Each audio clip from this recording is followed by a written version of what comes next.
were having some fun warming up for the day, refreshing ourselves on heroes that are definitely not going to be getting picked, with spells that definitely won't be getting used in Chronospear over there. All of our players have been getting in the lobby and preparing a draft for us. It's going to be coming up on our screens very soon, and while we're waiting for it, we can talk about what we do expect. Tundra right now need this one win to be able to go to Chengdu, right? Secure themselves straight away, one best of 3 from the grand finals, and Tidebound, well, they want to get themselves out of a last chance qualify spot. Yep. I mean, very important game for Tundra, like you said. They don't want to drop the ball here towards the finish line. Tidebound, they would like to, I think, just get a bit better as series could progress. I think they also have some pride in beating Tundra, right? The almost undefeated team. So I think they're probably going to put themselves up for this series. Yeah, I also think there's, you know, seeding of your best of 3s shouldn't be understated. I think it matters a lot whether you're playing, you know, those teams lower down or you're playing a Mouse or an OG for your match to go to Chengdu. It matters honestly quite a bit in your odds of winning. And so every match really counts because that seeding, it does matter quite a bit.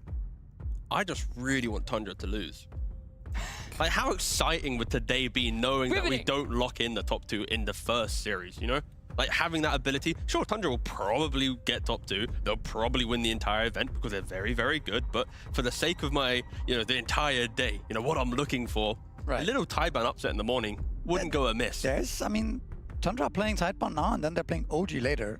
It's not necessarily the easiest opponents. Yeah, right? you have to respect them. There's definitely a world where Tundra, you know, could falter a bit here towards the end. Of course, right now Tundra is sitting 4 and 5 for themselves. Their wins being against Execration, most notably Mouse, OG in themselves as well, and your Colt. So there's been a lot of recipe for success for them.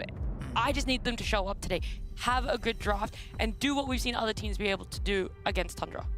I think some of these bans are a bit interesting. They left Timbersaw. Timbersaw's in the pool. Yeah. And they choose to ban out the Batrider and the Abaddon instead here.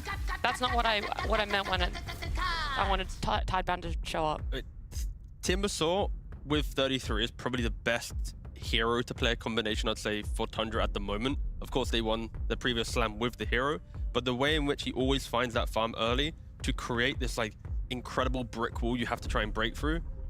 So for Tidebound, I need to see them start finding ways to deal with him in lane. Don't allow 33 to just get to 15-20 minutes of unkillable Timbersaws. So the last, pretty much all of Blast 5 group stage, I've been playing 3 to 5 pubs in the morning. Okay. Every day. And did you come up against one of these players as well? Guess what? No, but I had lost 4 games in a row to Timbersaw today. First pick Timbersaw. And yeah, that's... So what you're saying is this is an insta win for Tundra? The hero feels so overpowered. Right. And the item build is just so set in stone as well. It's so easy for... You don't have to think. You just buy the Kaya Sanj and you buy the Aghanim's, right? And it's too much damage. So again, I'm tired of this hero. I'm surprised we keep seeing it being left in the pool. Also Centaur, I was actually playing Centaur one of the games. It didn't feel that good because you're tanky, but not as Timbersaw. All his damage is pure. Yeah. And he removes your stats as well. Also, you buy Pipe, Lotus, like kind of your big items. Timbersaw doesn't care about any of them. So your big kind of tanky moments just aren't there. You're going to look towards other heroes though. Use the fact that Centaur in a 4 position can do really well in their safe lane. And if that works, against the safe lane, sorry, then you can go tri-lane him. But I'm looking for just really active supports on Tidebound. Like if you have passive supports against a Timbersaw, the items that you mentioned on for 33 to farm, they will always appear. Yeah, it's a really strange response, I'll be honest. I don't think it's very good. I think it can work if they have some Giga, like you said, if they have some Giga counter to the Timbersaw in lane and they just play, you know, solid Dota, but very much they're not already right off the bat, they're not really playing off countering Tundra so much as they are just picking a lineup that they want, something that they're comfortable with, they feel is strong. Because there's no universe in which Centaur is good against Timbersaw. And the bans, right? You've got in the first phase, the Jaro Ursa kind of telling Tidebound, like, hey, are you going to ban the Timber? If you're not, we're going to have a really good game. And then in the double support bans in the next phase, the Pugna and the Jakiro. So 4 bans protect the Timbersaw. So what other supports can actually deal with this guy? I think something like Skywrath Mage, maybe Rubik.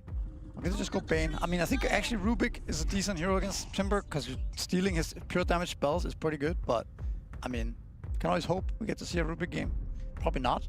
Bane's also pretty chill, right? Bane's just okay. Put in Feeble, reduce cast range, kind of all the small little things. When Dispels come into play for Timbersaw, you don't care, but early on, every little spell on him can change him escaping or dying. No, it's not bad at all. We talked about it before. Once you see the offlaner, you also know his Bane, there's not going to be any Zoo, so you kind of become protected from these Lycans and all the obnoxious garbage. It's super good against Bane, Beastmasters, and things like that in your lane. So even if, you know, Timber has the spells for Enfeeble and such, you can sleep him and you can, you know, grip him and isolate him and sort of just try to keep him out of the fight and ignore him. I was just thinking, one hero that we might see from Timber's Tidebound that could be good is Shadow Fiend. Because I also think they need a lot of damage right now. They have a lot of stuns and catch with the Bane Centaur, so they need unlimited amount of damage, I believe, from their mid and their carry, right? Then they cannot slack on that, because then it's going to be very rough. And then you also get the Bane Shadow Fiend lane. Yeah, so picking Shadow Fiend after Tundra picks this hero here is pretty cool, right? Because then they can flex it to the very end of the draft. Exactly. You have it both mid carry thing. Yeah, conceptually, yeah, Shadow Fiend could be a pretty good pick here. But Tundra going for the usual kind of at least position 4 disruptor, not too common, but still, when you have Timbersaw running in, you want skirmishing supports behind you, so they're just utilizing the Timber with active supports. No need to be passive and, you know, healers. Just go kill things. Yeah, we've seen, you know, a lot of the Chinese teams picking Timbersaw in situations, or sorry, not the Timbersaw, the Disruptor in situations that I think don't merit a Disruptor pick, but I think this makes considerably more sense because you have the damage already. Disruptor is pretty much a 0 damage hero. He's all about the control, all about the preventing enemy mobility. And when you have Timbersaw, you've already got infinite damage. So the combination of, you know, very good catch with a hero that already gives you infinite damage, it gives you more freedom in the types of supports you can pick. This is the make or break moment for Tidebound's draft, right? For sure. These two picks are very important and very difficult in a way. Okay, so go with TA. That's also kind of a hero we've seen against the Timbersaw. Very good in lane. It's hard for Timbersaw to break the refraction. Yeah, I mean, I don't think either of these heroes is a bad choice. I think Snapfire is also just a generally strong hero. It's a good laner. It's good with Centaur. You've got a lot of magic damage. I like what Tidebound have picked. I think the Centaur pick is very strange, and I also think Timbersaw is an incredibly broken hero, but I don't think Tidebound's responses after that Centaur have been bad. I think it's all very logical. They're picking things that make sense. They're, you know, pretty good heroes. I think Shiro's a very capable TA player.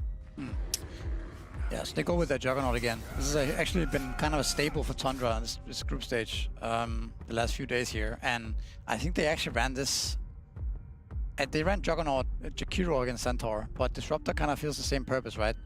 You can actually kill the Centaur fairly easily, especially if a Hoodwink TP's in or something like that with the Glimpse and the spin. It's a little harder than Jakiro Jug because that lane just plays itself, right? With Disruptor, you need to have the correct glimpse into then the kinetic with the spin, and then there's Cookie. There's like ways to just make it slightly more annoying for Tundra, but still very, very kill hungry lane. Yeah, I mean, we saw from the last time Tundra played this lane, FY was a bit late to lane, so the Centaur got massively punished. I think it's really important that Tidebound is there on the dot, on the ball, and they play this lane from start to finish, because I think they do have chances to win this lane. I think Snapfire also feels better against this lane. You can cookie him out of the spin if he gets glimpsed back in, things like this. If he's on the perimeter of the AoE, so it's not all bad. And also, if you look at Tundra's heroes, they have, you know, 2 supports that aren't very fight starty, and then 2 cores that are very farm heavy. So if they do fall behind, this TA becomes very unkillable in this game with a Blink Dagger. Like, she just straight up cannot die.